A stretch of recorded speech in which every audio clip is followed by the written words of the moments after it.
What? You are wearing the same clothes? In a different episode recap?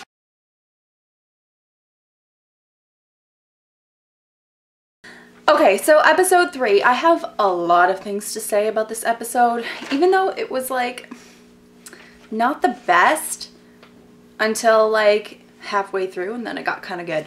So the first thing that you see is Tara, and she runs away from Sookie's house, and she kind of looks around and she sees the world through her new vampire eyes for the first time, which I think is kind of cool because you never really see in the show how the vampires really perceive things. And then she kind of runs into some girl and like almost eats her. That girl was lucky. Okay, then it kind of goes back to the Authority where Bill and Eric are still trying to weasel themselves out of getting killed and having, you know, the true death brought upon them. Can I say that that child is so irritating?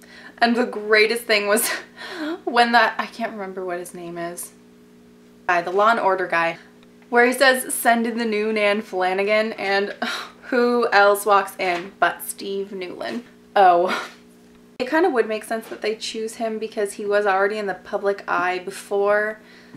Of course, he was kind of doing that whole other thing with like trying to get people to hate vampires, but now that he is a vampire, he's kind of going back on his word in true hypocritical style. He's gonna try and rep the mainstream thing. I've just found it so funny when he said that humans are 100% motivated by fear, and of course he would know that because, like, you know, him and his fear mongering. So for some reason Deb from Napoleon Dynamite like pops in out of nowhere in like some really nondescript, like not important role as far as I can tell. She just kind of strapped on those death chest pieces onto Bill and Eric. I really didn't enjoy her horrible acting, although those straps may cause some issues. And then after a while you see Debbie Pelt's parents with Alcide, and they're looking for their daughter because, you know, she's dead and missing, even though they don't know she's dead, but she's missing. And of course they go to Alcide because like they were engaged and they had this whole wolf bond, mate for life thing.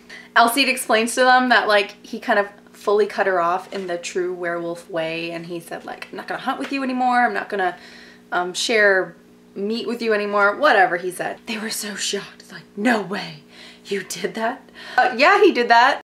And then they're like, oh, well, you know, where's Debbie? And then he was like, I don't know, she was screwing the Packmaster. That's not a way to like show me that she loved me. And the father, oh my god, this killed me. This killed me. How dare you speak about my daughter that way? And I was like, how else is he gonna speak about her? Like, that's exactly what she did. It wasn't like he was like, oh yeah, she's a big hoe bag and, you know, she's going out banging all these other guys in the pack. No, he said she was screwing our new Packmaster, so she was obviously lying about loving me and wanting to come back to me. And the father was like, oh, like so offended, and it just killed me that like they had that stereotypical like father reaction that you always see in television, because like Alcide wasn't saying anything bad about Debbie, he was just saying what she did. And Hoyt, ugh, and he's kind of like rebelling against his mom and blah, and he's totally heartbroken over Jessica, and like he hates her but he wants her back, and Jason slept with her and blah blah blah. The point is that like in this episode he dresses up as one of those like stereotypical goths and then goes to Fantasia for I don't know what. And seeing him walk in with that eyeliner, I was like, no. Tell me he doesn't have a spike bracelet on too. And then Lafayette decides to make a stew with bleach in it, and Sookie tells Alcide about killing Debbie, which kind of a big deal. He kind of stalks off all angry and is like, oh, how could you not trust me? I had your back this whole time. And it's like, well, that was like your mate for life and I killed her. So, you know, hello. We don't know if he's gonna tell any, you know, police or detectives or anything. Oh, and then Tara decides that she needs a tan.